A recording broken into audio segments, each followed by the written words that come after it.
Jóvenes, tengan ustedes todos buen día.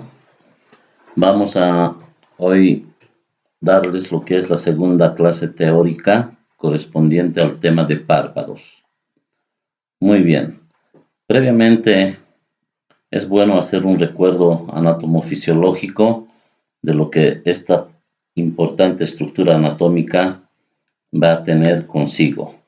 Primeramente, si ustedes se puede decir una imagen de lo que es un párpado, vamos a poder encontrar a primera vista lo que es la parte de los cantos, tanto interno y externo, que nos debe llamar la atención, ¿sí?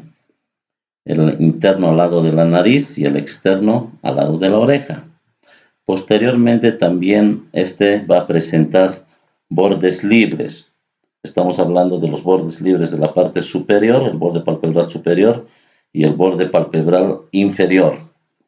También cabe recalcar que ya si nos vamos a ir a ver las capas de la piel, las capas que contiene el párpado, vamos a encontrar como primera capa la piel, también denominada tejido cutáneo. Esta piel se va a caracterizar por ser un tejido muy fino de todo el cuerpo, por lo tanto, por esa misma razón, también va a tener una estructura tipo elástica. Y es la causa, ¿no?, lo que explica para que con toda facilidad puedan ocurrir en esta región extravasaciones. Estamos hablando de hematomas, tumefacciones, edemas, etc. Entonces, esa es la causa por la que este tejido es propenso a manifestar fácilmente ese tipo de lesiones.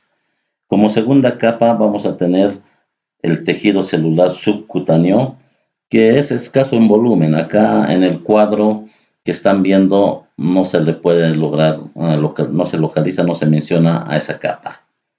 Posteriormente vamos a tener lo que es el músculo orbicular. En el cuadro que les estoy mostrando hay una flecha que está indicando dónde se encuentra.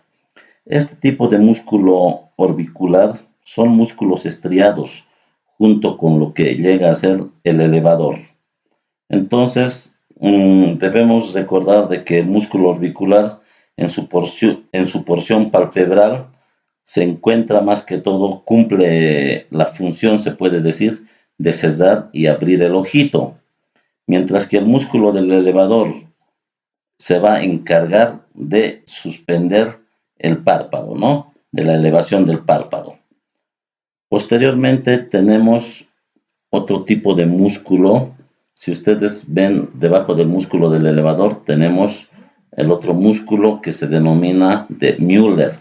Este músculo tarsal de Müller es un músculo accesorio del elevador, que también va a coadyuvar en la suspensión de lo que es el párpado. Posteriormente a esto, vamos a encontrar lo que es la presencia de un tejido cartilaginoso. Estamos hablando del tarso. El tarso en sí llega a ser el esqueleto que va a dar forma a lo que es el párpado, ¿no? Y en el centro de estas se van a encontrar lo que son las glándulas de meiomio. Claramente en la imagen las flechas están indicando dónde es que estas se llegan a ubicar. Y por último vamos a tener una capa interna que se denomina mucosa.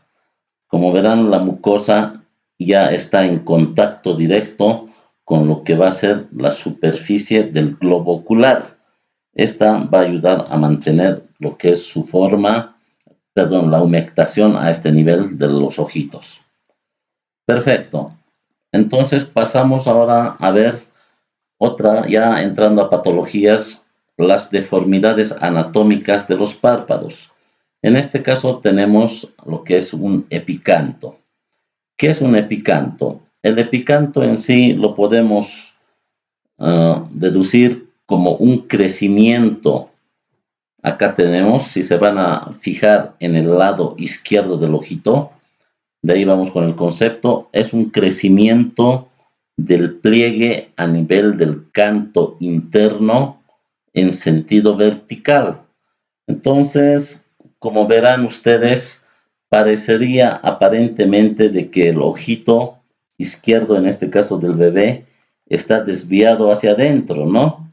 Eso es, reitero, por los pliegues cutáneos verticales a nivel del canto medial que hace dar esta apariencia. Entonces, a eso es que lo denominamos epicanto. Es muy importante esta patología, ya que debemos hacer un diagnóstico diferencial con lo que parecería un estrabismo. Por eso acá en la foto claramente dice epicanto palpebral y pseudoesotropia. O sea, es una pseudoesotropia, no es un estrabismo como tal, no es una esotropia como tal. Entonces, para eso es importante, ustedes deben conocer, eso se les va a enseñar en las prácticas, a realizar lo que es el test de Hirschberg. El test de Hirschberg nos ayuda a controlar, a ver si el reflejo luminoso corneal, lo que están viendo esos puntitos blancos en el centro de la pupila, eso es el reflejo luminoso corneal. Entonces, ante la iluminación, acá les voy a mostrar otro cuadro, permítanme antes, acá está. Como verán, este también es otro epicanto de un niño, en este caso igual el ojo izquierdo se está manifestando. Entonces, con el test de Hirschberg lo que hacemos es iluminar al centro, al puente de la nariz. Y si van a ver ahí donde están remarcándose los bordes de la luz, en ese espacio podemos apreciar los dos reflejos luminosos corneales. En este caso del niño se encuentran ambos ubicados en norma. Eso significa en la parte central del área pupilar, ligeramente desplazado hacia el lado nasal. Entonces acá no hay ninguna pseudoesotropia. ¿Entienden? Porque los pediatras, los médicos familiares, en muchos casos refieren pacientes a oftalmología con el diagnóstico de descartar estrabismo, ¿no? Así, para ver si es que tiene o no tiene. Entonces, con la prueba sencilla del test de Hirschberg, ustedes tranquilamente pueden este diagnóstico diferenciar. Muy bien, chicos, entonces continuamos. Ahora vamos a ver otro tipo de patologías correspondientes a las deformidades anatómicas de los párpados. En este caso tenemos lo que es un coloboma. El coloboma más que todo se va a dar a falta de una fusión incompleta de las apófisis maxilares del feto. En este caso tenemos, como verán en el dibujo, en el ojo derecho, a nivel del párpado hay una hendidura, falta un pedacito de piel. A eso es que lo denominamos coloboma. En este caso del ejemplo que les estoy mostrando, este coloboma puede presentarse en el síndrome de en el síndrome de Goldenhar. Como verán, no solamente existe el coloboma a nivel palpebral, sino también en el dibujo está describiéndose que hay una microtia y coloboma de párpado superior. Entonces, la microtia y el coloboma nos están hablando de un síndrome óculo-auricular denominado Goldenhar. Entonces, son manifestaciones congénitas de nacimiento que pueden presentarse, las cuales nosotros debemos tomar muy en cuenta con lo que respecta a los colobomas. Bueno, otro tipo de patología frecuente tenemos lo que son las inflamaciones a nivel de párpados. En este caso, una de las más comunes llegan a ser las blefaritis. Las blefaritis, chicos, es una patología que generalmente se puede dar en niños, pero también se presenta en personas mayores. ¿Por qué es que se caracteriza este tipo?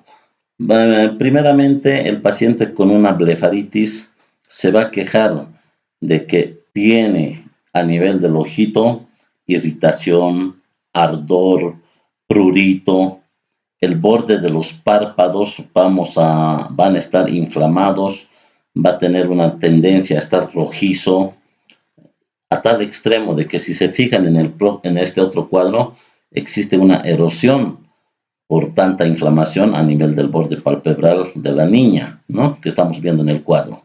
Entonces, son signos, síntomas característicos que debe llamarnos la atención para este diagnóstico. Los tipos de blefaritis pueden ser de dos formas. Hay las blefaritis anteriores y las blefaritis posteriores. Las más comunes son las blefaritis posteriores. Estas se presentan de dos formas. Pueden ser las escamosas y las seborreicas, o también existen las mixtas. Cuando hablamos de las escamosas, de las blefaritis escamosas, generalmente como causa origen tenemos al Staphylococcus aureus o al Staphylococcus epidermidis. Entonces son causantes de este tipo de inflamaciones a nivel palpebral. Es importante acá, en este caso, cuando viene el paciente, como la causa es bacteriana, entonces se le puede dar un ungüento tópico, un antibiótico me refiero, unas 4 veces al día. También es necesario realizar la limpieza del borde palpebral con un cotonete, ¿ya? Cosa de que, y acompañado de champú de bebé, o sea, el cotonete lo empapamos en un champú de bebé porque sabemos que es neutro ese tipo de champú, ¿no? Entonces, eso va a evitar que no haya más irritación a nivel de los ojitos. Posteriormente, las seborreicas, o sea, las blefaritis seborreicas, se van a caracterizar igualmente, similar a esta, pero las escamitas que van a presentar tipo caspas en una blefaritis ya no son secas, sino tienen una consistencia oleosa. Y en muchos casos las mismas lágrimas parecerían más densas, más espesas, ¿no? Cuando hablamos de una blefaritis seborreica. También para corroborar este diagnóstico es importante fijarse tal vez o preguntarle al paciente cómo está su cuero cabelludo, porque a veces cuando el cuero cabelludo es muy grasoso, muy seborreico, entonces la misma manifestación va a existir a nivel de las pestañas, ¿no? Eso es en cuanto a las blefaritis anteriores. Con lo que concierne a las blefaritis posteriores, esta es una inflamación de los párpados, ¿ya? Que se va, más que todo, que va a estar ocasionada por la disfunción de lo que son las glándulas de Meibomian. Es posible en este cuadro clínico que las lágrimas presenten o sean media espumosas, ¿no? Media grasosas, espumosas. Entonces el paciente dice, no, a veces, doctor, tengo lágrimas como espumas me salen, te dice. Entonces, eso debe llamarnos la atención. Normalmente, este tipo de blefaritis posteriores suele acompañarse otro tipo de patologías. Estamos hablando de una posible rosácea que puede ser la causa de este tipo de blefaritis. El tratamiento en las blefaritis posteriores normalmente se les recomienda realizarse compresas tibias, ¿ya? A nivel de los párpados y hacer exprimir también lo que son las glándulas de Meibomian, ¿no?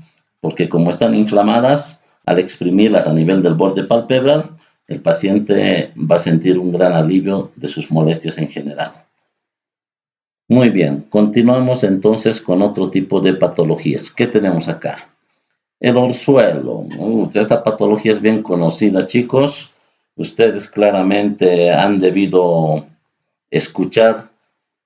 También la gente, la ciudadanía normal lo conoce con el nombre de mal de ojo, dicen, ¿no? Cuando odias a alguna persona es que te ha salido una bola en el ojo.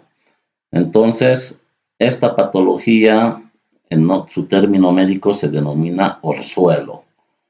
¿Qué es el orzuelo? ¿De qué se trata? Es una infección que proviene de las glándulas palpebrales. Más concretamente, en este caso, de las glándulas de Meibomian. Cuando viene la inflamación de las glándulas de Meibomian, se llama orzuelo.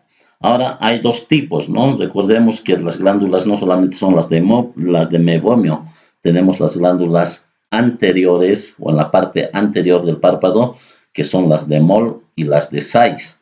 Entonces, hay que ver dónde está, de qué tipo es el orzuelo. Si el orzuelo sale para adelante, vale decir, para la piel, estamos hablando de una inflamación de las glándulas de Meibomian y de 6. Pero si el orzuelo está o se ubica detrás de la conjuntiva tarsal, estamos hablando de un trastorno procedente de las glándulas de meibomio. Entonces hay que hacer esa diferencia, ¿sí? Es muy importante cuando es un orzuelo externo o es un orzuelo interno. También en este caso es importante el tratamiento, ¿no? Antes del tratamiento, la clínica. Cuando hay un orzuelo, como es una inflamación infecciosa aguda, esto es un cambio, es un proceso agudo inflamatorio, entonces el paciente se va a quejar de bastante dolor a nivel no solamente a nivel de párpado, puede indicar que se le irradia casi a todo lo que es la parte de la órbita, incluso hasta la cabeza, que le duele.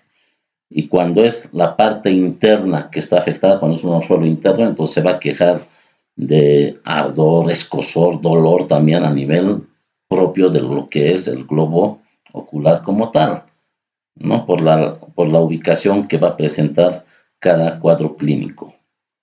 Entonces, en este tipo de orzuelo, el tratamiento, como ya les había anticipado, es darle un antibiótico al paciente. Se le puede dar un ungüento. Un ejemplo, lo más usado es la tobramicina, un buen antibiótico de amplio espectro, en forma tópica 4 veces al día. También, aparte de eso, se le recomienda al paciente que pueda ponerse compresas calientes hasta donde soporte a nivel del nódulo, ¿no? Eso va a ayudar a que disminuya el dolor y es a que el orzuelo como tal vaya a madurar también más rápidamente. Entonces llega un momento en que se va a tener que hacer un drenaje. Es como el mocho, así para que tengan una idea, ¿no? Cuando los mochitos que decimos. No es que cualquier rato lo vas a apretar y va a salir, sino tiene su tiempo, su momento en que debes apretarlo para que haya evacuación del contenido. En este caso es lo mismo al orzuelo. Para sacar esa materia purulenta que se va a formar, entonces hay que esperar. Las compresas calientes ayudan a que esto madure más rápidamente, o al contrario, para que la inflamación ceda y se desinflame. Es muy importante esas compresas. Entonces, si vemos que está ya a punto de reventar, entonces se le hace una incisión. Igual, respecto a la incisión hay que saber de qué lado, en qué sentido hacerla. Si es orzuelo interno, normalmente le vamos a hacer la incisión en sentido vertical, si va a estar comprometida más que todo el lado de la conjuntiva tarsal. Pero si es orzuelo externo, donde va a estar comprometida la piel, la incisión se hace en forma horizontal. Eso más que todo para evitar el daño de las glándulas a nivel de lo que es la conjuntiva tarsal y para evitar también cicatrices a nivel de lo que es la piel si el corte va a ser en un orzuelo externo, ¿ya? Eso debe tomarse muy en cuenta. Acá tenemos un ejemplo de cómo es un orzuelo, está supurativo en este caso. Vemos que ya está casi ya reventado, por eso es que está con ese cuadro clínico agudo. Ahora, hay otra patología muy similar al orzuelo. Entonces, ustedes tienen que aprender a hacer el diagnóstico diferencial. Esto se llama chalación o calacio. El chalación, a diferencia del orzuelo, es una inflamación estéril crónica del párpado, la cual va a estar causada por la obstrucción de las glándulas de meibomio. Entonces, es muy diferente a lo que es un orzuelo, que es una infección aguda, mientras que el chalación o calacio denominado es una inflamación crónica por la obstrucción de las glándulas.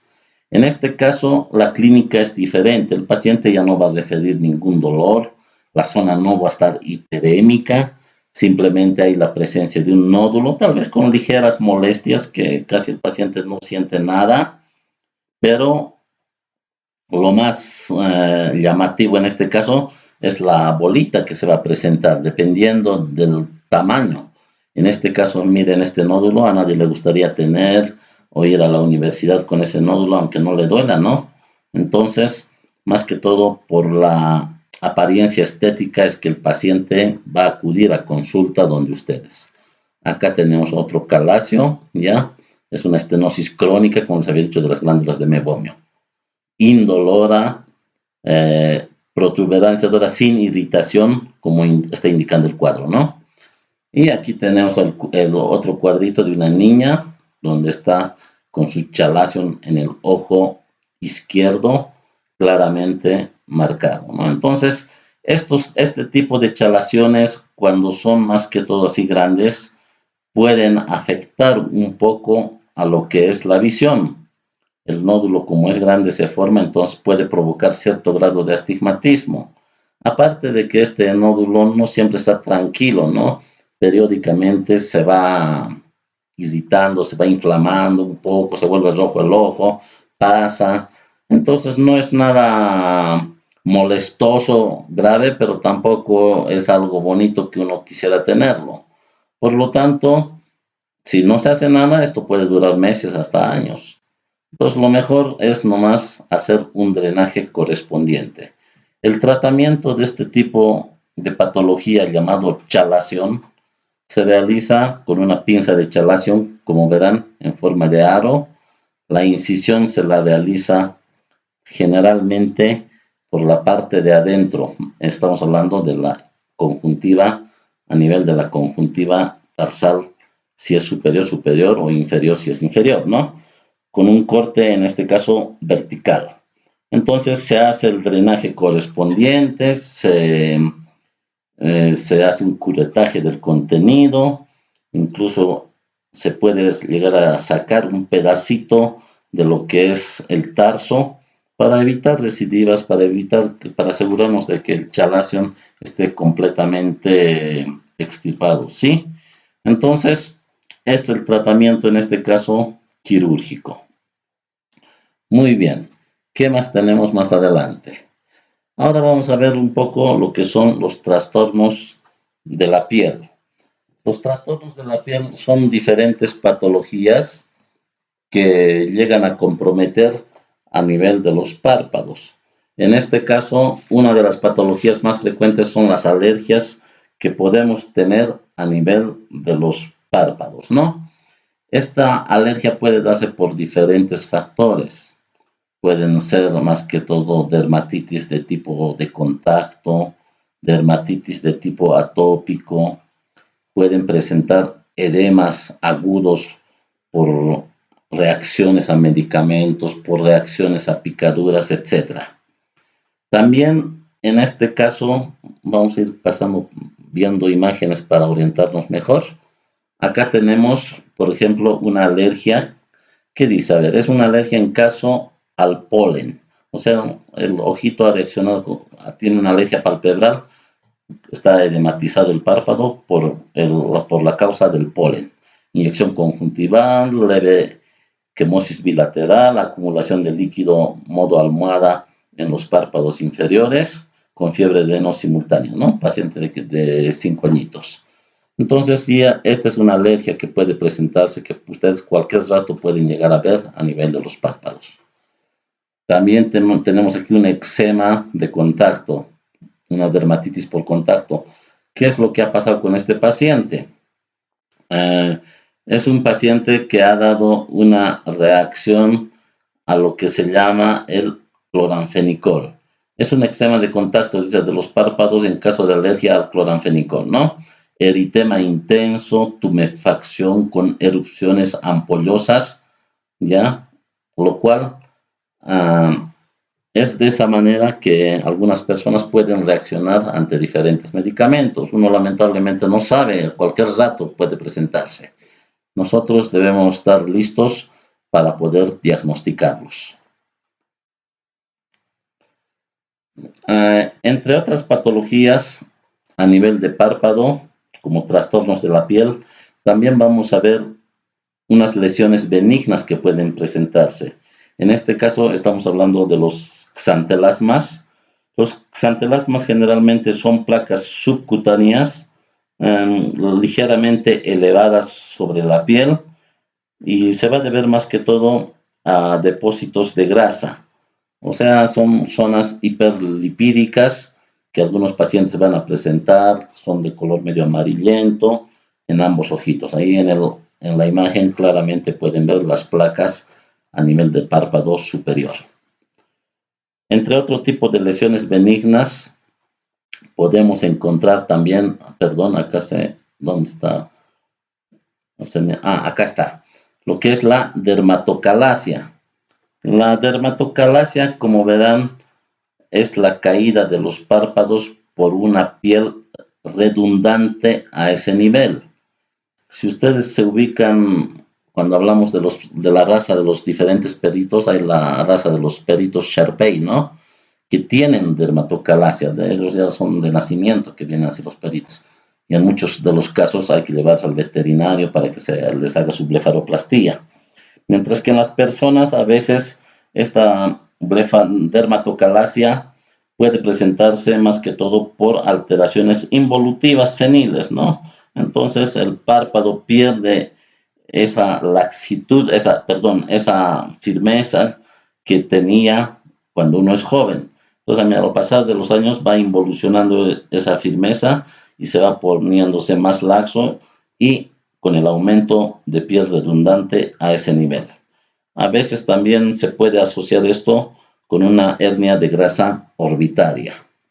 Entonces, eso es lo que se denomina dermatocalasia. Vamos a regresar y vamos a hablar ahora de las infecciones que pueden haber también a nivel de la piel. Hemos hablado de alergias, hemos hablado de lesiones benignas y ahora vamos a hablar de algunas infecciones. En este caso, ¿qué es lo que puede pasar? ¿Qué es lo que vemos en el ojo derecho? Claramente se observa un edema, una hiperemia a nivel del ojo derecho. ¿Debido a qué se ha producido esto? Por una picadura de un insecto a nivel del párpado superior derecho, debajo de la ceja. Entonces es como reacción alérgica a la picadura. En este caso, habrá que nomás al paciente tratarlo con antibióticos, antiinflamatorios como se debe y evitar a que esto vaya prosperando. Porque si no se hace nada, no solamente por picaduras, sino también por lesiones a este nivel, como por ejemplo acá estamos viendo. Claramente se ve una celulitis preseptal secundaria a un traumatismo. Es otro tipo de infección. ¿Qué ha pasado? Ha recibido un trauma a nivel de la ceja, como verán, hay una herida que está suturada, pero no solamente ha quedado eso ahí, sino como hubo infección, ha provocado de que todo el septum orbitario, o sea, esa parte en la anatomía hay que tomar muy en cuenta. En el dibujo, en el primer dibujo que les he mostrado, hay la parte de lo que es el septum orbitario, que está dividiendo al párpado, se puede decir, en una parte anterior, denominada palpebral, y en una parte posterior, donde ya se denomina orbitaria. Entonces, ese septum orbitario es la que divide esas dos partes a nivel del párpado, en lo que es la parte del párpado como tal anterior y la parte orbitaria. Entonces, cuando hay este tipo de celulitis o de traumatismos, recordemos en anatomía, eso hemos hablado, de que hay diferentes, las ramas, en este caso más que todo de la vena oftálmica, va a tener diferentes ramas que van a ir a desembocar, hacia la vena oftálmica. Antes, previamente, estamos hablando de lo que puede ser la vena frontal, la vena lagrimal, la vena nasociliar, la vena angular, las cuales, cuando la herida llega hacia estos vasos que son superficiales, tranquilamente la infección se va dirigiendo hacia la vena oftálmica superior, ya que la vena oftálmica superior hace anastomosis con estas otras venas y mediante esta vena oftálmica superior la infección puede ir avanzando hasta lo que es el seno cavernoso. Y al lado del seno cavernoso, ¿qué tenemos? Las meninges. Una meningitis infecciosa y chao paciente. Entonces, cualquier herida, laceración a nivel de párpado, hay que tener mucho cuidado. Dar siempre sus antibióticos, hacer una buena limpieza para evitar este tipo de complicaciones. Muy bien, entonces, ¿Qué más aquí podemos hablar? Hay otro tipo de infecciones que podemos ver, como en este caso, denominada herpes zóster oftálmico. El herpes zóster, como ustedes saben, es una infección producida por el virus. Lamentablemente, esta infección es muy fuerte. Va a empezar con la presencia, más que todo, de un exantema maculopapular a nivel de la frente. Posteriormente se forman vesículas y, si no es tratado a tiempo, hasta ulceraciones. Generalmente, este tipo de herpes zóster oftálmico se va a distribuir a nivel de la rama nasociliar. Recordemos que esta rama nasociliar proviene de la rama oftálmica, es una de las ramas del nervio oftálmico, ¿no? Lo cual va a hacer que su distribución se localice a ese nivel. Este tipo de patología es muy dolorosa, el paciente viene con bastante dolor, entonces inmediatamente hay que nomás iniciar tratamiento para evitar menos consecuencias. O sea, ¿cuál es aquí el objetivo? De que cuanto más antes sea diagnosticado, más antes se lo inicie el tratamiento, la posibilidad de una patología post-herpes, de un dolor post-herpes, va a ser menos, porque recuerden que cualquier herpes a cualquier nivel, una vez que cicatriza, que ha sanado, el dolor va a continuar. Entonces, es muy importante tomar en cuenta este tipo de herpes zóster oftálmico. El tratamiento que generalmente usamos aquí es el aciclovir. Ahí vienen de 400 a 800 miligramos. Entonces, el aciclovir de 800 miligramos, unas 5 veces al día se le puede dar por el tiempo de 6-7 días, ¿no? Entonces, ir viendo cómo va a ir esto evolucionando. También se le da, aparte de eso, se le puede dar complejo B. Hay un líquido que usamos para los exantemas que cuando están empezando a aparecer, que se llama violeta de genciana, es un antiviral en líquido, las cuales se pueden aplicar en la zona. Y si hay dolor, desde luego también se les puede dar algunos calmantes, algunos antiinflamatorios, dependiendo de la sintomatología. Pero la terapia antiviral, en este caso, en los primeros días, es lo que va a jugar un rol determinante para su evolución. Esto se llama herpes zóster oftálmico, también denominado por lo que se encuentra a nivel del ramo nasociliar, el signo de Hutchinson, para que no se olviden, por favor. Muy bien, vamos a continuar ahora con la celulitis. Este tipo de celulitis, de infecciones de los párpados de la preseptal, ya hemos hablado, ¿ya? Acá hay un cuadro donde en el ojo izquierdo la niña presenta un edema palpebral. Cuando son celulitis preseptales, o sea que están afectando solamente a la parte anterior del párpado, el paciente está consciente, tranquilo, vale decir, no presenta muchas quejas, el globo ocular puede moverse. Sí vamos a ver un edema bien marcado y medio rígido, tal vez un poco a nivel de los párpados. Pero cuando es postseptal, ahí sí hay que hacer un diagnóstico diferencial. En el tema de órbita vamos a tratar más a profundo cuáles son las características, los signos de una postseptal para diferenciar de una preseptal, ¿ya? Entonces, en este caso, cuando es preseptal, cuando está afectando a la parte anterior del párpado, lo mejor es nomás iniciar un jarabe, si es niño en este caso, la doxiciclina de 250 miligramos, de acuerdo a kilopeso, es que se le da al paciente. Si es adulto, doxiciclina de 500 miligramos 4 veces al día. Muy bien. Acá, ¿qué tenemos? Este es el cuadro que les había mostrado de una celulitis preseptal después de un traumatismo que tuvo el paciente. De esto ya hemos hablado. Ok. Entonces, continuamos con lo que son las alteraciones del músculo orbicular. Estos son otro tipo de patologías que podrían existir a nivel del músculo orbicular. Como verán, acá lo más frecuente que suele existir es el blefaroespasmo, ¿no? El blefaroespasmo generalmente va a ser una contracción espasmódica de lo que es el orbicular de los párpados. Esta más que todo puede desencadenarse por cualquier estímulo a nivel del nervio trigémino, ¿ya? Estamos hablando de cuerpos extraños superficiales, procesos infecciosos o inflamatorios. Cabe recordar que la inervación del párpado se va a realizar por, por lo que es el nervio trigémino como tal. Este tipo de inervación, más que todo, nos va a dar a lo que es la parte de los músculos, la parte sensitiva, ¿no? Vale decir, va a estar a cargo de lo que es el quinto par. Ahora la inervación motora va a estar a cargo del séptimo par, que estamos hablando, la que ya dijimos que va a llegar a inervar el músculo orbicular. Y el músculo del elevador va a estar inervado por el tercer par. Y también, por último, no debemos olvidar de que el párpado va a recibir una inervación simpática, ¿ya?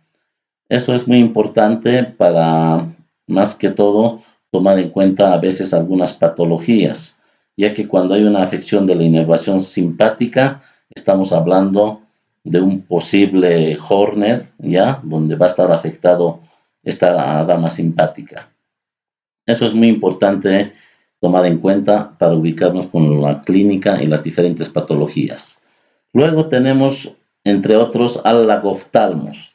El lagoftalmos como tal es una patología que se va a caracterizar cuando el paciente no puede cerrar los ojitos, ¿no? Entonces, por ausencia de falta de tono y contracción del orbicular de los párpados, lamentablemente el ojo permanece todo el tiempo abierto, no puede cerrar el paciente.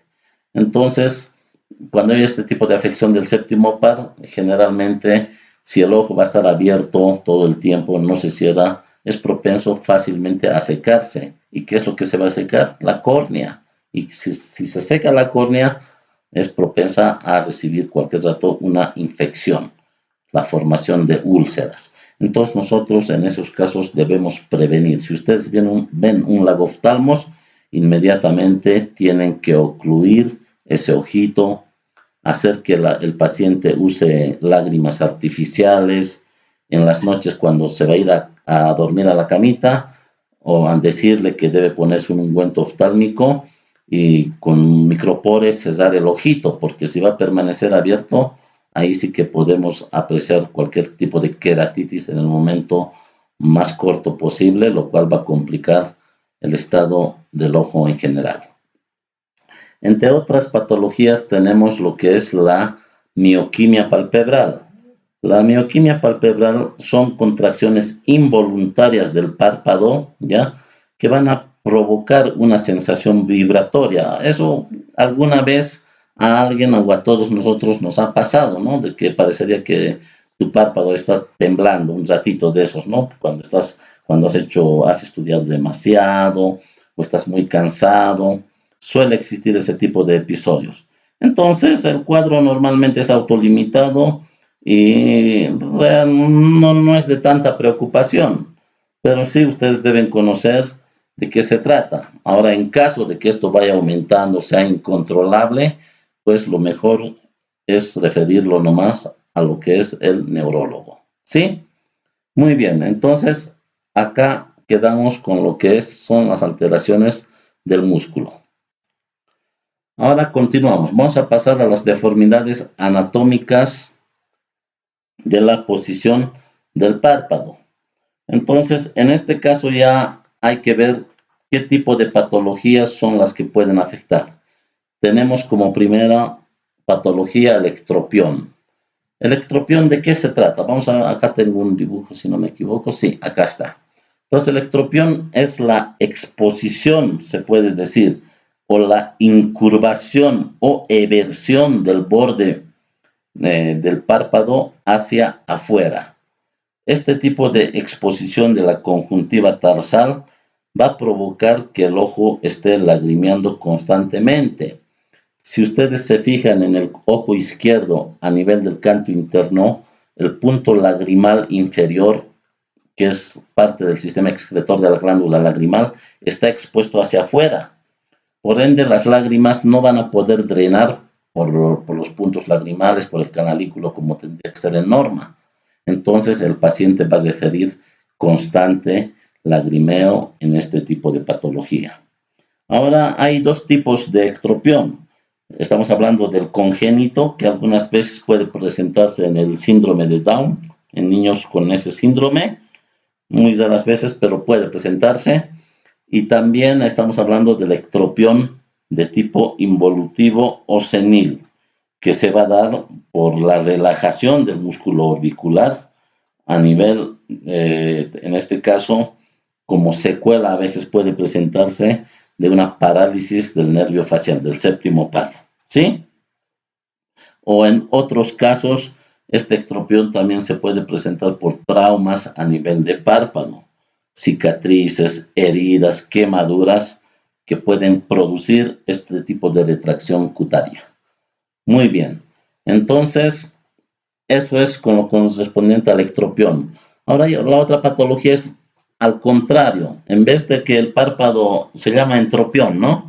En este caso, en vez de que el párpado se llegue a evertir, se dice como en norma, hacia afuera, en este caso hay una incurvación del párpado hacia adentro, vale decir, hacia el globo ocular. Este tipo de incurvación o inversión del borde palpebral hacia el globo ocular va a provocar que directamente las pestañas lleguen a rozar con la córnea. Ustedes deben saber que la córnea es uno de los órganos más sensibles de todo el organismo. Por eso cuando hay cuerpos extraños a este nivel, no lo van a ver así a simple vista. Son puntos, se puede decir, pequeñísimos, partículas pequeñas que son suficientes para que el ojito se encuentre en mal estado, el paciente tenga que acudir a consulta por las molestias. Entonces, cuando hay un roce de pestañas a este nivel por una involución del párpado inferior hacia adentro, entonces, desde luego que todo el tiempo el paciente está intranquilo y va a acudir cualquier momento donde ustedes. Entonces, ahí es donde tendrán que ustedes diferenciar, hacer el examen físico, pararse de su escritorio, evertir, ver cómo está, en qué posición está el párpado. Y todo eso, cómo es en norma, cómo es en patología, de cierta manera en las prácticas se les enseña a describir, a ver cómo es este tipo de el examen físico netamente de lo que es párpado. Respecto al entropión, de la misma manera pueden existir entropiones congénitos que se van a deber más que todo a la inadecuada inserción de la aponeurosis del retractor dentro de lo que es el borde inferior de la lámina tarsal. Y el adquirido puede ser senil o involutivo, también puede darse algunas veces por espasmos, generalmente al cierre palpebral enérgico de los párpados o cuando existe un blefaroespasmo, y de tipo cicatrizal que puede darse a consecuencia de una conjuntivitis tarsal, como es el tracoma, ¿no? Aunque pese a que en nuestros días poco se ve ese tipo de conjuntivitis, pero son las que nos pueden producir cicatrices, por ende un entropión. Muy bien, con eso hemos avanzado deformidades anatómicas de la posición de los párpados. Acá tenemos el cuadro de un entropión, fíjense, las pestañas claramente están marcando, están rozando con lo que es la superficie del globo ocular, por ende también lo que es la córnea. Muy bien, vamos a pasar ahora a lo que son las deformidades anatómicas de la posición del párpado, ¿ya? Este tipo de deformidades anatómicas de la posición del párpado pueden darse más que todo por diferentes causas y hay diferentes clasificaciones. Esta es una de las clasificaciones más manejadas, la de Werth, que se clasifica en la caída del párpado superior, denominada ptosis palpebral. O también en otros libros pueden encontrar ese nombre como blefaroptosis, que es lo mismo, ¿ya? Entonces, este tipo de ptosis puede ser producida por diferentes causas. En este caso, tenemos lo que son la ptosis congénita. Este tipo de ptosis congénita generalmente se va a deber a que no existe un desarrollo completo de lo que va a ser el músculo del elevador. Entonces, esto a la larga nos puede producir este tipo de ptosis congénita. Luego tenemos también lo que son las ptosis de tipo miógena en el síndrome de lo que es la blefarofimosis. Posteriormente tenemos la ptosis aponeurótica. Este tipo de ptosis aponeurótica más que todo se va a deber a la permanencia de un instrumento que se llama blefarostato, que sirve para operar cataratas más que todo, no solamente para operar cataratas, sino para otro tipo de cirugías, pero cuando está mucho tiempo a nivel del ojito, está abriendo los ojos. El blefarostato lo que hace es abrir los ojos para que durante la cirugía no cierre el paciente. Entonces, a consecuencia de ese uso prolongado, en algunos casos puede existir después de la cirugía de catarata una ptosis aponeurótica. Clarito, el ojito es más caído, entonces es importante advertir al paciente de que puede existir este tipo de patologías una vez realizada la cirugía para así podernos evitar de reclamos posteriores de los pacientitos. Luego también tenemos la ptosis neurógena. La ptosis neurógena generalmente se va a comprometer por un daño a nivel del tercer par. Estamos hablando a nivel del motor ocular común, que va a provocar que este tipo de caída de párpado sea en forma permanente, ¿no? Entonces, en este caso, habrá que ir valorando al paciente. Puede ser que sea un Horner, puede ser que sea otro tipo de patología, la cual va a requerir tal vez una interconsulta inmediata con neurología.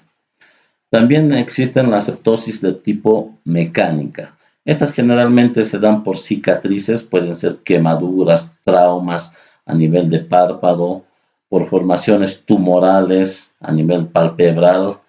Ya estamos hablando desde luego de la superior, que va a afectar y que va a hacer que exista una caída del párpado superior. O también cuando se realiza una enucleación. La enucleación en sí es un término que se usa cuando nos referimos a la extirpación completa de lo que es el globo ocular. Entonces hay tumores que están afectando ya a todos los tejidos a nivel de globo ocular. Entonces, o traumatismos severos donde ya casi nada queda del ojo. Entonces, en esos casos se extirpa el globo ocular y ese procedimiento se llama enucleación. Y por último, puede haber una ptosis aparente, lo cual no sería una ptosis como tal, sino parecería, nos da ese cuadro similar. Lo que ya habíamos hablado hace rato, lo que les expliqué, denominada esa patología una dermatocalasia, ¿no? Cuando les mostré del pacientito, les hablé del perito Charpé que pueden presentar esta blefaroptosis o las dermatocalasias, ¿sí? También cuando existe una hipotropia, puede dar este aspecto aparente de una ptosis. Muy bien, jóvenes, seguimos avanzando, va pasando el tiempo. ¿Qué tenemos aquí? Aquí tenemos algunos cuadros más claros de lo que son una ptosis para que se den cuenta. Aquí en el primer cuadro 1.25 estamos viendo la ptosis congénita del ojo derecho, ¿no? O sea, es de nacimiento, la señora ha nacido de esa manera. Cabe mencionar de que la señora con el ojo derecho donde está la ptosis, esa ptosis no es completa, sino está viendo la señora. Por eso es que el ojito todavía se mantiene en posición normal. Pero desde luego, estéticamente no es nada bonito. Entonces, a la paciente se le ha realizado una cirugía y como verán en el cuadro 1.26, ya está ahí mucho mejor su apariencia después de su intervención. Acá tenemos una ptosis palpebral que se va a relacionar con el síndrome de Horner. Habíamos indicado ya que el síndrome de Horner es una afección simpática, ya cervical, donde va a presentar en este cuadro, en este dibujo concreto, el síndrome se encuentra en el ojo izquierdo. A comparación del ojo derecho, ¿qué es lo que le caracteriza a este síndrome? Una leve caída del párpado superior, una miosis más marcada, un enoftalmos. Cuando el Horner es congénito, puede haber una despigmentación del iris, ¿ya? Su coloración va a ser menos marcada en comparación al otro ojo, lo cual va a producir una heterocromia. Posteriormente, también puede haber una anhidrosis, ausencia de sudoración en la zona o en el lado afectado. Entonces, son signos, síntomas que va a presentar un Horner. Continuamos. ¿Qué tenemos aquí? Aquí tenemos lo que es la ptosis congénita, con cincinesia congénita de párpado superior. Este tipo de síndrome se denomina síndrome de Marcus-Gunn oculomandibular. Se va a presentar en algunos pacientes. ¿En qué consiste este síndrome? Como verán en el primer cuadro, el ojo derecho hay una ptosis palpebral en norma cuando el paciente está tranquilo, y la posición de la boca, si se dan cuenta, de la mandíbula está casi normal. Mientras por la cincinesia que se va a producir al estar en ese estado, al querer elevar el párpado, se pueden fijar en la figura 1.33, tranquilamente se eleva el párpado, pero por la cincinesia que existe, la boquita o la mandíbula se va para un lado, ¿no? Entonces, este tipo de ptosis palpebral es que se denomina síndrome de Marcus-Gunn o síndrome oculomandibular. Muy bien, continuamos. Acá, por ejemplo, hay una ptosis palpebral de la señora. Pero en el primer cuadro vemos que, a diferencia de la anterior señora, en este caso está cubriéndole todo el ojito, la ptosis palpebral. Entonces, cuando el ojo es cubierto por mucho tiempo, o sea, ese ojo no funciona, pasa de que con el tiempo el ojo se va desviándose hacia afuera. Y como verán en la segunda lámina, cuando se levanta el párpado superior, lo que estamos viendo es directamente una exotropia. Entonces, esa exotropia es que nos está hablando claramente de la desviación de lo que llega a ser el globo ocular hacia afuera. ¿Por qué? Porque mucho tiempo la paciente ha tenido ese ojo tapado. Muy bien. ¿Qué más tenemos aquí? Los trastornos de las pestañas. Las pestañas pueden darse por diferentes factores. Sabemos que hay pestañas, debemos saber, en las prácticas se les enseña de que la distribución de las pestañas deben ser uniformes, regulares, ¿sí? Son dos líneas que se distribuyen en forma uniforme, o sea, son como una implantación de las pestañas, pero en forma muy regular. ¿Qué pasa cuando hay una alteración en su crecimiento fuera de esta línea regular? Entonces, podemos hablar en este caso de una triquiasis. ¿Qué es la triquiasis? La triquiasis es el cambio de dirección de una o más pestañas en sentido contrario. ¿Eso qué significa? Sabemos muy bien que las pestañas en norma van dirigidas hacia afuera, por eso es que se doblan todas las chicas, más que todas las pestañas, hacia afuera, ¿no? Ni modo que lo hagan hacia adentro. Entonces es la posición normal, y cuando se las doblan, claro que se las van a ver más resaltadas, más bonitas todas las pestañas. Pero hay casos, situaciones patológicas donde una, dos, tres pestañas, en vez de ir para afuera, se van para adentro. A eso se denomina triquiasis.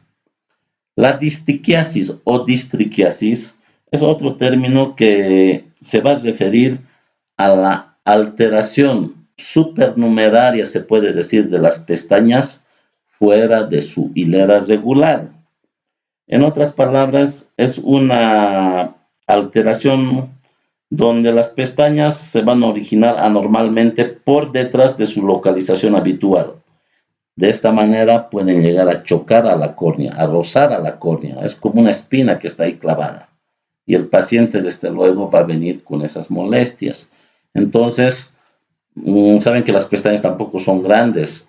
Y cuando ustedes hagan el examen semiológico, lo mejor siempre para ver, descartar esas patologías, mínimamente es agarrar una buena lupa y poder ver si las pestañas están normales o es que está en roce con la córnea, lo cual está provocando las molestias, ¿no?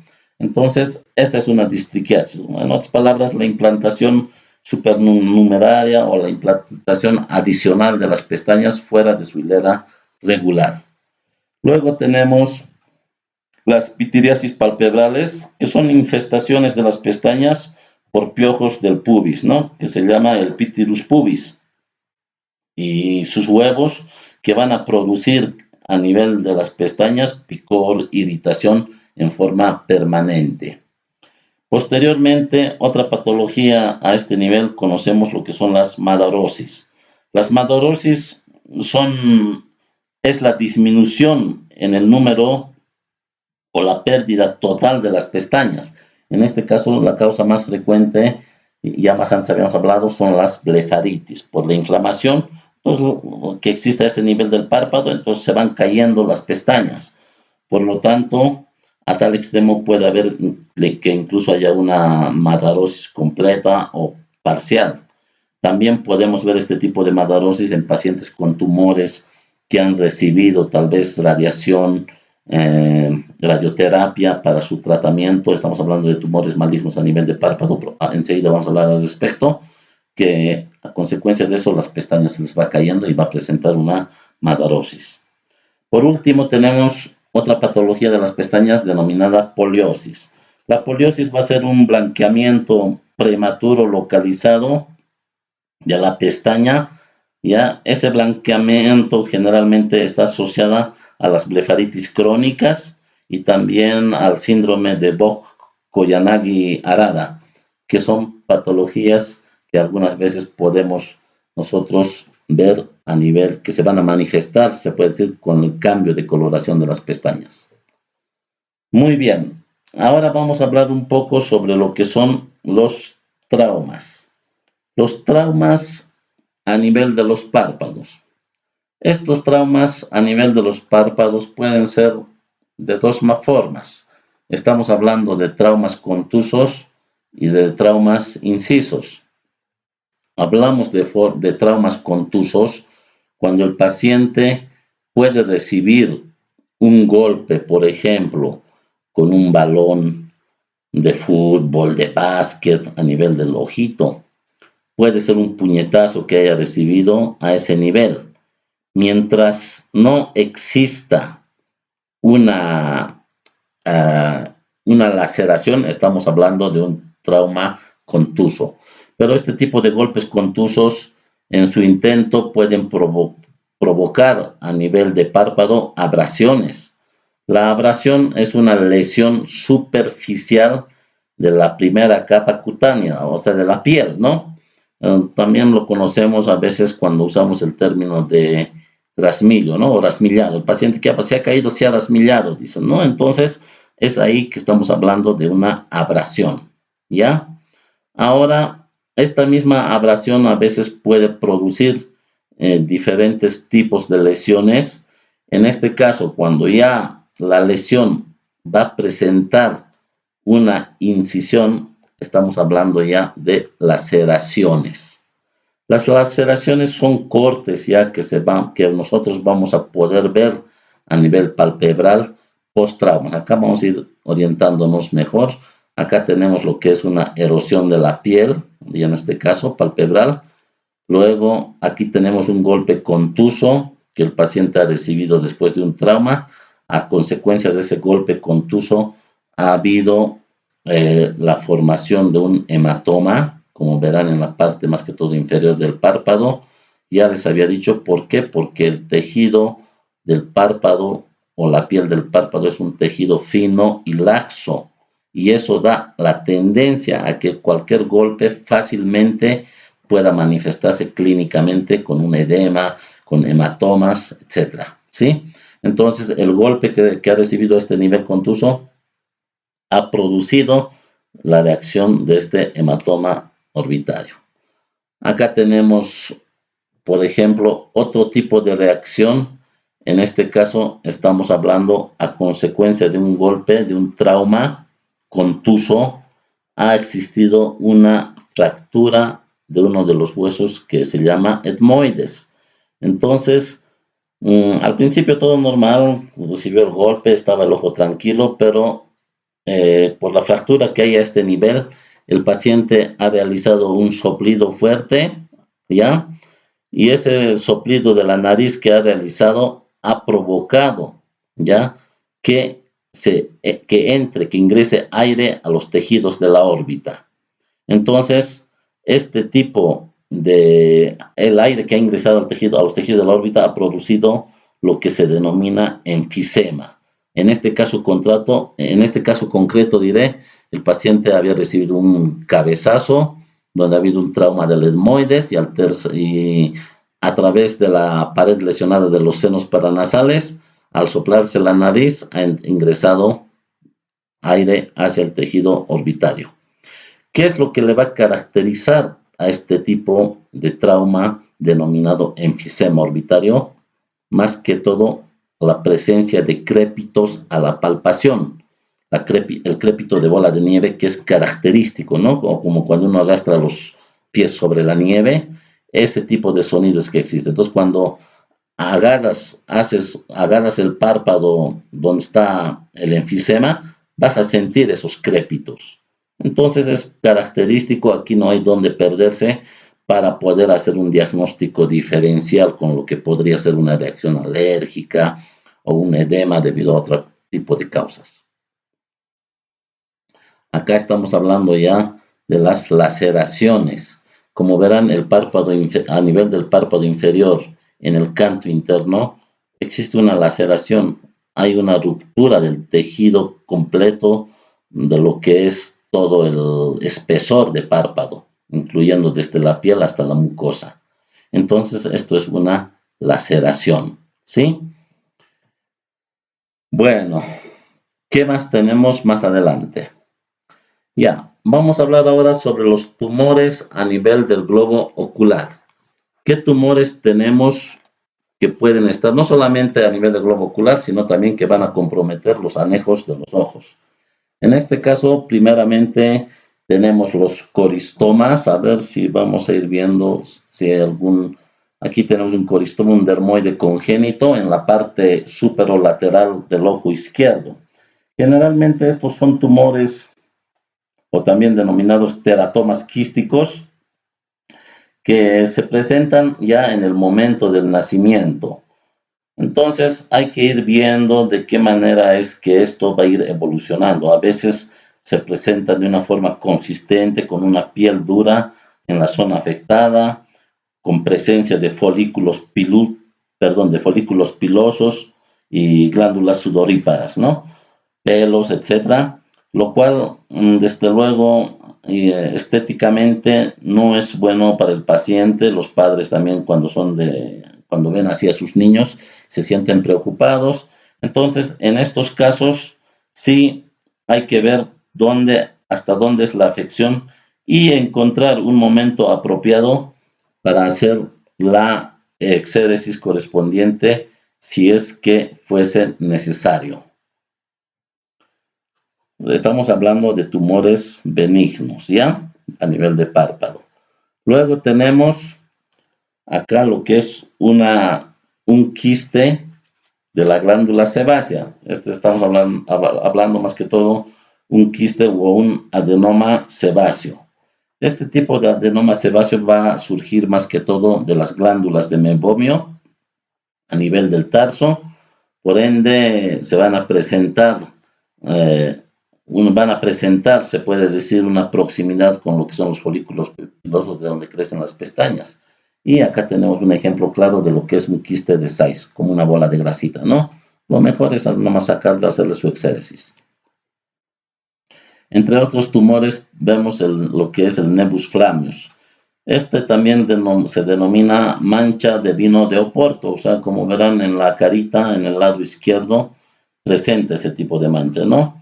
Es un hemangioma congénito de tipo telangiectásico tásico, que es un también denominado amartoma vascular, ¿ya? Que puede presentarse muy aparte en algunos casos o también en otros asociados al síndrome de Sturger-Weber, ¿ya? Es necesario tomar en cuenta. Acá, por ejemplo, ¿qué dice? A ver, nebus flammeus vascular de la cara del Sturger-Weber grave con glaucoma secundario izquierdo, nebo facial de color rojo-violeta, lo que habíamos de la mancha en vino de Oporto que hemos hablado, que palidece bajo vitropresión y sigue unilateralmente el curso del nervio del trigémino. Hemangioma de la conjuntiva de coroides, hendidura palpebral más amplia de la izquierda, etc. Entonces, son tumores benignos que algunas veces ustedes podrían encontrar. Se llama nebus flammeus. Luego tenemos otro tipo de tumores, los hemangiomas. En este caso, estamos viendo un hemangioma tumor azul rojizo con aspecto de zarzamora y superficie áspera, ¿no? Estos pequeños hemangiomas capilares del párpado a veces tienen una apariencia de una fresa, como verán en su apariencia, ¿no? Lo que está mostrándose en este tipo de tumor. Son tumores vasculares, en ocasiones desde el nacimiento se presenta y a medida que van a ir evolucionando, creciendo, a veces suele ir disminuyendo. En pocos casos este tipo de tumores va a requerir de tratamiento con corticoides o tratamientos con láser, que en algunas ocasiones es necesario hacerlo, ¿no? Luego tenemos aquí, por ejemplo, otro tipo de tumor. Como verán, esto ya es más grande. Es un hemangioma de párpado superior izquierdo con una coloración rojiza azulada, rojo azulada, lo cual lamentablemente está afectando a lo que es en gran parte a lo que es la parte superior del párpado. Entonces, con el tiempo, dice, ¿no? ¿Qué dice en la figura 1.53? La misma niña de la figura 1.52, años después, involución espontánea del hemangioma izquierdo. Por eso son benignos.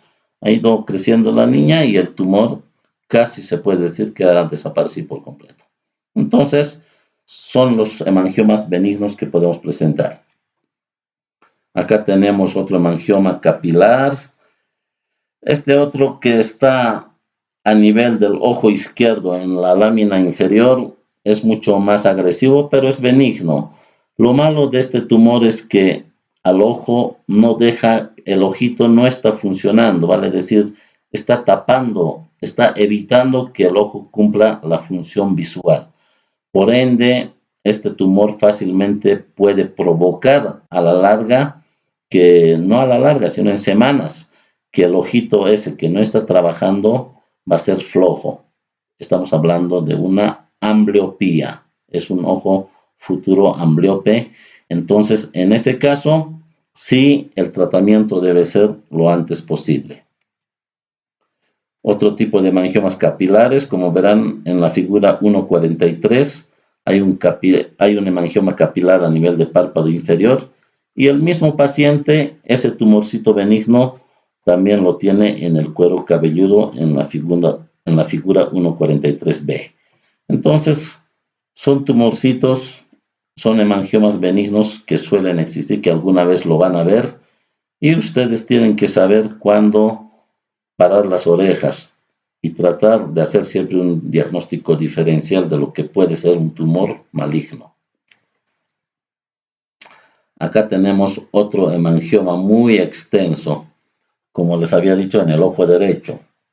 En este caso, como está comprometiendo la visión para evitar la ambliopía, evitar que el ojo no se quede ciego, se ha procedido al tratamiento ya con vendas compresivas. Pero ¿qué ha pasado? Una vez que el tumor ha cedido, el ojito, porque no estaba viendo, porque el tumor estaba impidiendo su desarrollo de la función visual, ha quedado ambliope. Entonces, en estos casos hay una esotropia, por ende, inmediatamente el ojo está desviado hacia adentro. Entonces, como es pequeño el niño todavía, hay que iniciar un tratamiento ortóptico para hacer reaccionar a ese ojo y hacer que pueda ver normal a la larga. Eso hay que hacerlo inmediatamente, porque cuando son niños hasta los 8 años existe el periodo de lo que se denomina plasticidad, lo cual puede tratarse, porque más adelante ya es mucho más difícil tratar este tipo de pacientes. Entre otro tipo de patologías a este nivel, podemos observar lo que son los hidrocistomas. Acá tenemos en el canto interno, si se fijan, donde está el punto lagrimal inferior, un quistecito como una bolita de agua, ¿no? Entonces, este tipo de quistes se llaman hidrocistomas, que provienen más que todo de la glándula de Moll, con un contenido líquido transparente.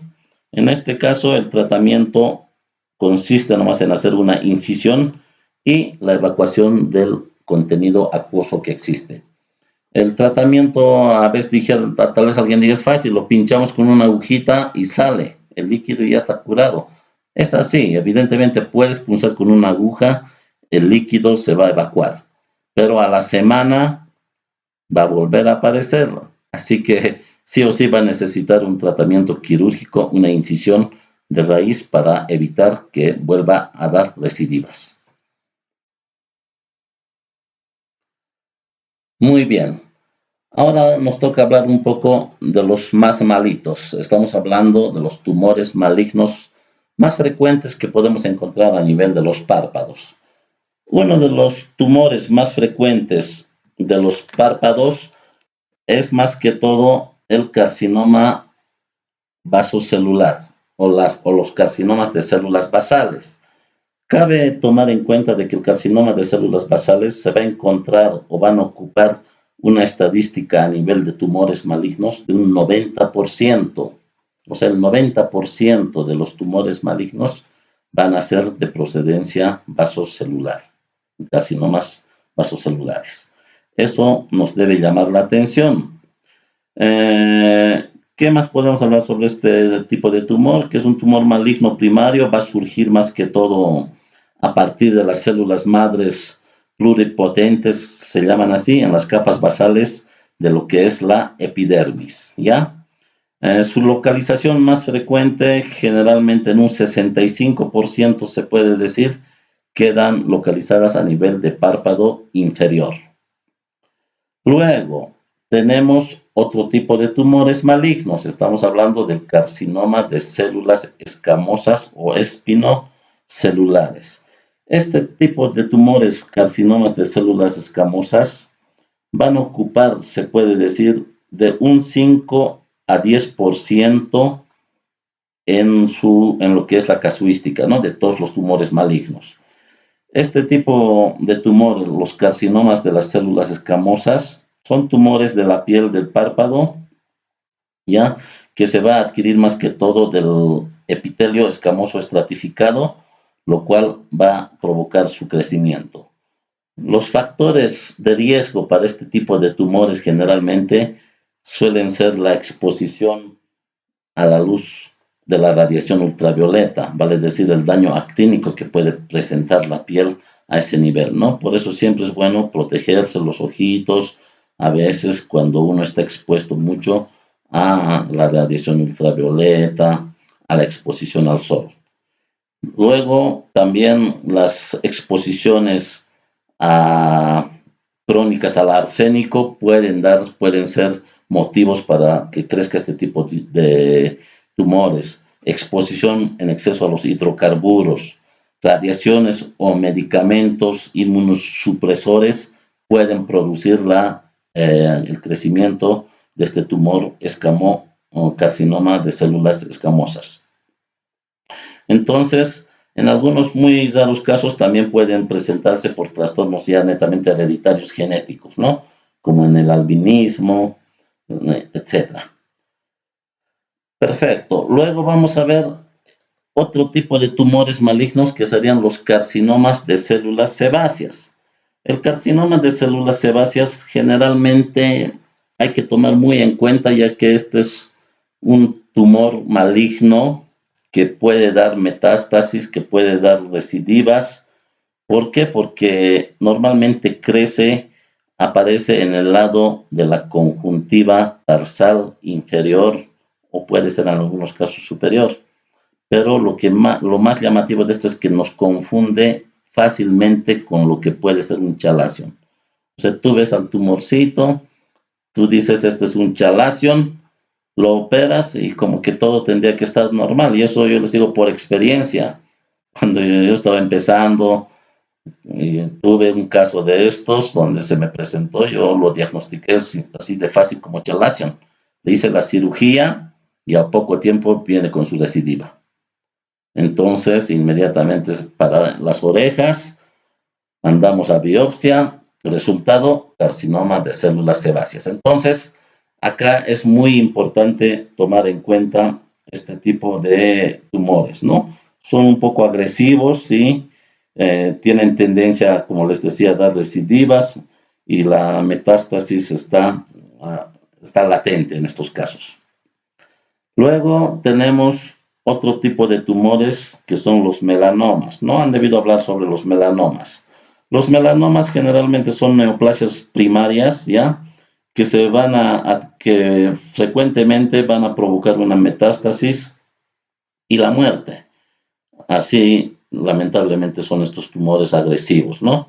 Pero en su representación o en lo que podemos ver en su casuística de todos los tumores, entre todos los tumores malignos, estos van a representar el 1%, o sea, sí se puede ver, pero no son frecuentes. No es como el 90% de los vasos celulares o el 5-10% del carcinoma escamoso, sino este es el 1%, ¿ya?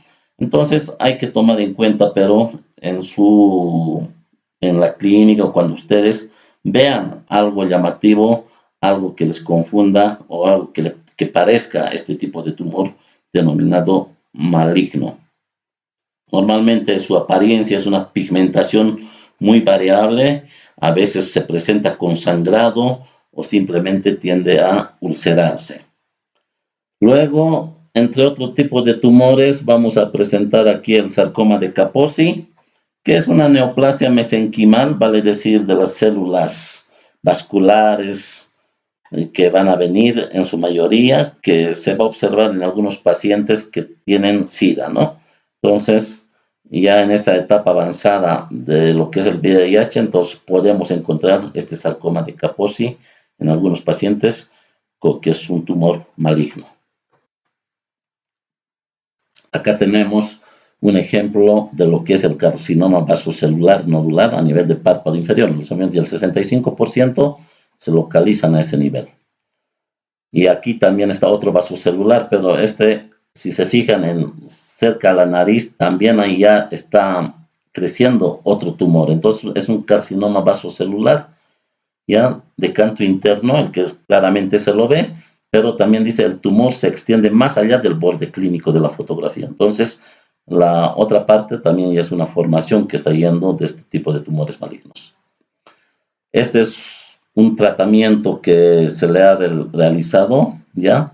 Por eso es que aquí existe la presencia de una madarosis, ya hemos dicho, ausencia de pestañas a nivel del párpado inferior, después de que el paciente ha recibido una radioterapia por un carcinoma celular basal.